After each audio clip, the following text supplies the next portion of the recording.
how does our I know you're very, very vocal about mental health, particularly with ADHD. I've completely pivoted in our conversation because I really want to touch on it, and I know I don't want to keep you for too long because you're a busy lady, but um, and we can certainly, and if you're willing to come back and we can talk much more about it. Of But course. I know that's something that's really very passionate and lives very close to your heart. Do we see this? Do we see changes in obviously the mental health presentation we see with women and women's cycles in Mm. particular?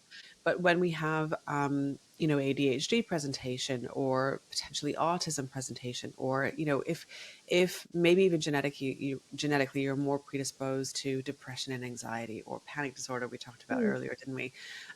Is that something that we see changing, fluctuating throughout the cycle and throughout the month? Absolutely. Yeah. I mean, as you mentioned, I'm ADHD myself. My niche within the women's hormone world is supporting ADHD women to understand the impact their hormones have, because the two are inextricably linked.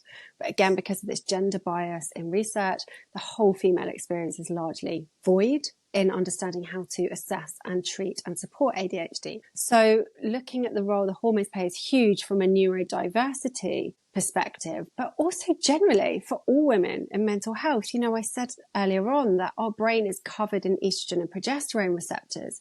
These hormones play an active role in how the neurotransmitters are sensitized. So our dopamine, our serotonin, our GABA, these hormones optimize how these work. So if at different phases of the cycle, we know that we have this peak and trough of different hormones, we're naturally going to feel differently. And if we have a vulnerability in our mental health anyway, we can see, for example, during the luteal phase, that premenstrual phase, this really flare up. And we can start to see this again during perimenopause, as these hormones, they're all over the place in terms of estrogen, sometimes being through the roof, sometimes being through the floor, and progesterone dropping off a cliff. And suddenly like, oh my gosh, a common thing, for example, for women in perimenopause is they suddenly get frightened of driving. They've been really confident drivers their whole life and then feel too anxious to go on a motorway.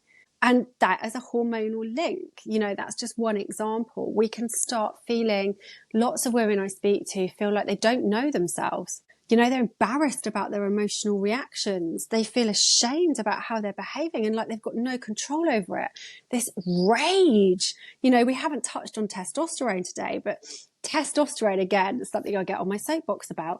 This is standard. Women produce more testosterone than we produce estrogen, and yet it's not forming part of these standard conversations around women's hormones. When testosterone is out, we can see rage, we can see crying for no reason. Why am I crying? Real lack of confidence. Absolutely. Yeah. And this assertiveness, and being really strong-minded women, and suddenly it's like, God, I don't trust myself. Yeah. These are hormones, and yet we walk into a doctor's surgery and explain how we're feeling, and what do we get offered? An SSRI, an antidepressant. And then go, we're told it's all in our heads, right? Yeah. Right? To me, the SSRIs are a modern day asylum. I'm not saying that for some people they don't work miracles. I'm not saying that. What I'm saying is, I believe if you have a woman who has an onset with these things, talk to her about her hormones first. Deal with her hormones and see what you're left with. Mm-hmm. If a bit of progesterone really supports that anxiety, wonderful. Women, for example, postnatal depression, we know through research that ADHD women are at much greater risk of postnatal depression. Well, when we look at the fact that estrogen drops by up to 1,000 times in 3 days after giving birth, of course that's the case. We haven't got that dopamine, we haven't got that serotonin. What would happen if we treated that with a bit of body identical hormone instead of a mental health diagnosis? And flood the body with some really key nutrients that are massively depleted after post-birth, like zinc, for example, And I'm not saying that's for everybody, but what I'm saying is we need to start exploring and researching these options, because women are different. Just because we have anxiety or low mood doesn't mean we have a mental health condition. It might, but it doesn't mean that's what it is.